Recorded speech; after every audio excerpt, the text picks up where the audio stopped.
Archaeology. Do you know that it's a subject that is not available for study at the University of the West Indies? But should that deter you from knowing what archaeology is really all about? No, it should not.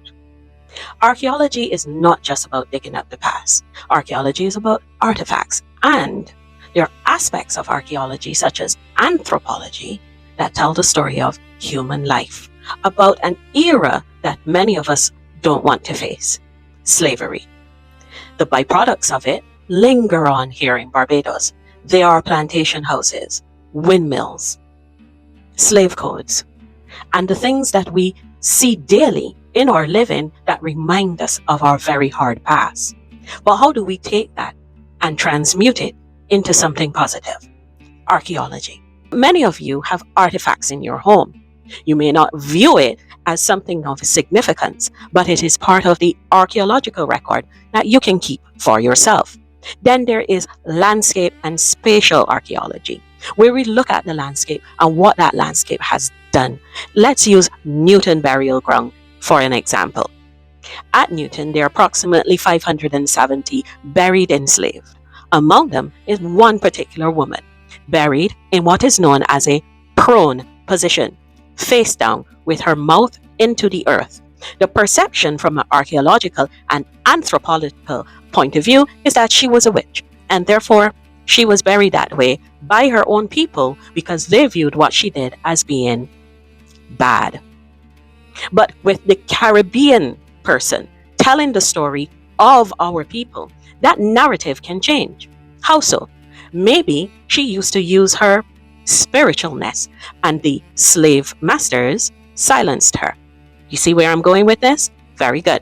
Then there's geophysical surveying. Using ground penetrating radar, you can look to see what is going on in the earth. Then there are environmental clues and environmental archaeology. There's maritime archaeology. Yes, there is material culture and bioarchaeology. These are the parts of Barbados that we have yet to explore. And in the future, without our own homegrown archaeologists, you will have to go back and hire someone to tell the story of Barbados. It saddens me, as when archaeology was offered once again, I jumped at it because I began to see the benefits to my island.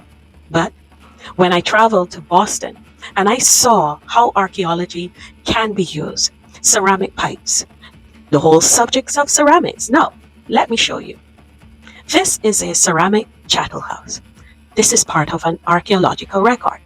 The ceramic here was fired in Barbados. The clay came from Barbados. In archaeology, when we find ceramic pieces, which are known as shards, we can examine where that came from. It tells us many stories. Trade, fashion, what was popular, who had what. Because of certain eras, certain types of people, the rich, in this case the plantocracy, could afford to purchase certain types of ceramics.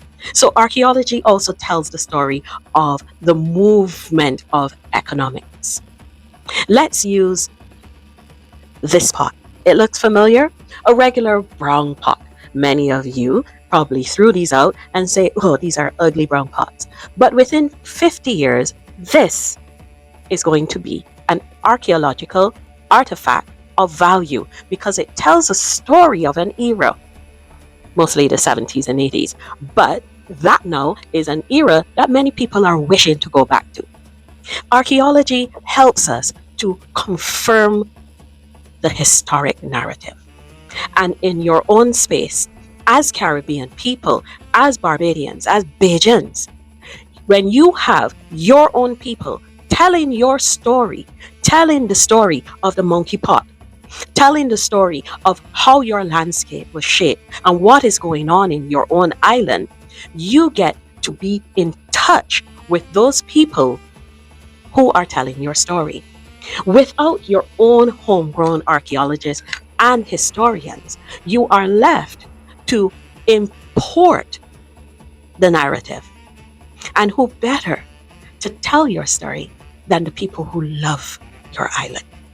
You, me, and my fellow historians, and archaeologists. So while we have lost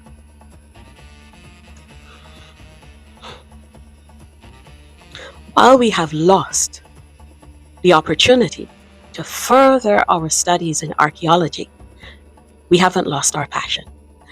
This is unique to Barbados. The chattel house was created as a movable property. These joints, the white parts there, put together by wood. Do you know where you've seen that? Japan. But you will admire that without recognizing that this is of value. That's how you transmute your mourning into dancing. It might have been movable property for those who lived on tenantry land, but look at those hoods. Look at that jealousy windows. Look at that door. That's craftsmanship that has been lost, and the archaeological record will be left to have artifacts like this that tell the story. But how many of those homes are we seeing? We need to support and have our stories being told by those whose navel strings buried right here.